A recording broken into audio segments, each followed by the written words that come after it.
Coach, if you'll give us an opening statement, we'll open it up for questions for you and the student athletes. Yeah, I thought we just played really well today. It always starts on the mound, and Bobby gave us a great effort.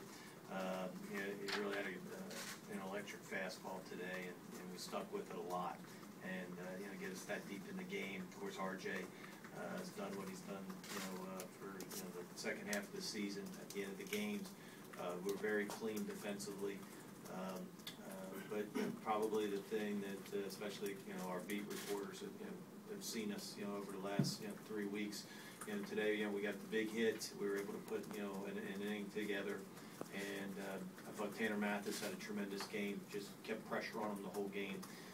Just at the top of our lineup, guy hitting close to 350, and he walks. He's just tough to strike out, and once he gets on base, he makes a lot of things happen. Of course, in those 2 innings, gets us going. But good day for us.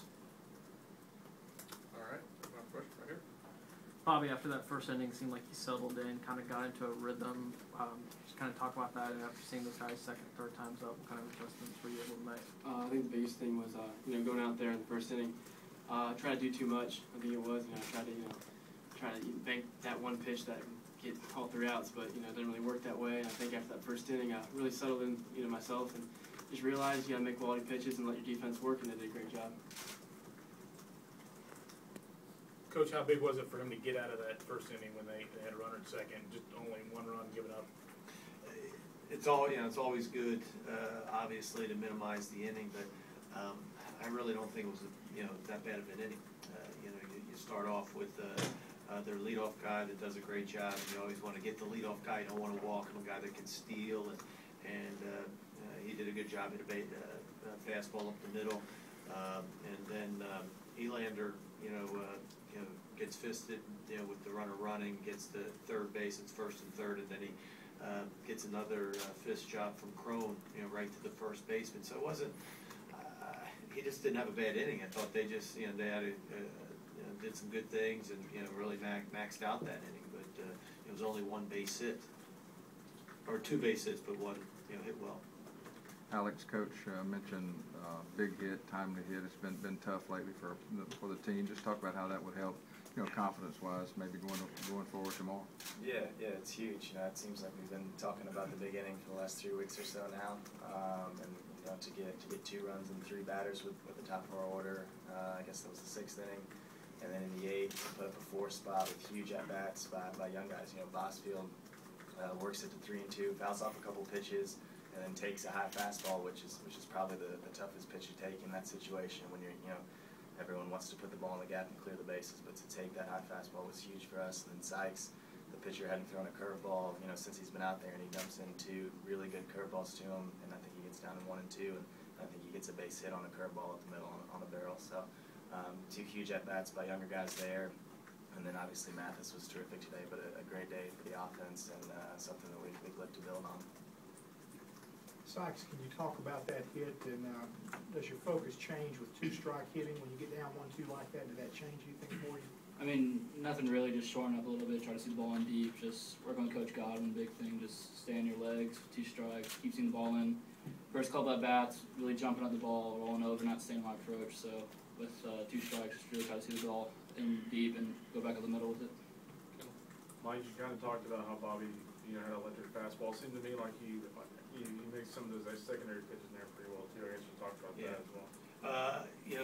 And that's Bobby and I just talked after the game when we're talking on the radio, and he thought his slider wasn't real good today, and we went a lot with the fastball, but talking to Myers as we're calling the game to be able to still mix in, to still throw a slider to lead off a hitter and dump a slider in there, or to be able to throw 1 at 1 and 2, keeps people off your fastball, makes your fastball more electric if that's possible. But I thought today was all about his fastball, but he was able, especially early on, I thought, to make some changes and some sliders in. Mike, just talk about RJ coming in, doing his thing, and then what is the future for him this weekend? Well, he was coming in regardless, and it would have been a big decision if we already had the 4-run lead before we made a decision to go to RJ. But you know that inning just came about, and you know Bobby was coming out, and you know his day was done. And at that time the score's tied. We already told RJ was coming in, and then once Boz took the ball forward and went ahead, you go, oh, now it's it's a save opportunity. We're in a good situation, but you know, then 3 runs later you get the 6-2. But he's already loose. He's ready to go. So you know we left him in there to finish the game. I don't know. You know we'll see how it goes. I think he felt fine today. Stuff looked terrific. You know I heard he was throwing the ball, fastball in the low 90s, slider. You know hit 85. He was like 82 to 85 with a slider. I mean I think he was you know vintage RJ. You know that he's been the last half of the season for us. You know at the back end. You know obviously we'll go with Myers tomorrow and take it from there. Coach, thoughts on Morrison and how did y'all adjust as the game went on? It was terrific, and you know the approach was for the left-handers to hit him up the middle the other way. His ball, and if you're sitting from behind, you probably can't appreciate it. But if you watch today's game from the side, you can just see the ball sink so much, and you can see why he's had so much success this year. And he's just terrific. And usually those guys have a lot of trouble with left-handers, but it almost seemed like today our left-handers had as much trouble, if not more, than the right-handers. And they wanted to stay back, they wanted to hit the ball, up the middle the other way. But he's really good, and as the game progressed, and you're watching guys, like Yarbrough and Snyder in the first couple of bats where. I don't want to say they were bad swings. It's just hard for them to get a lot of the ball on the bat. It's just hard for them to barrel balls up. You're going, wow. It's going to be one of those games. That you're just going to have to scratch one across. Got time for a couple more? I guess Sikes, Alex, were you guys trying to take a more patient approach the second and third times up, or was that just kind of taking where the balls were against him?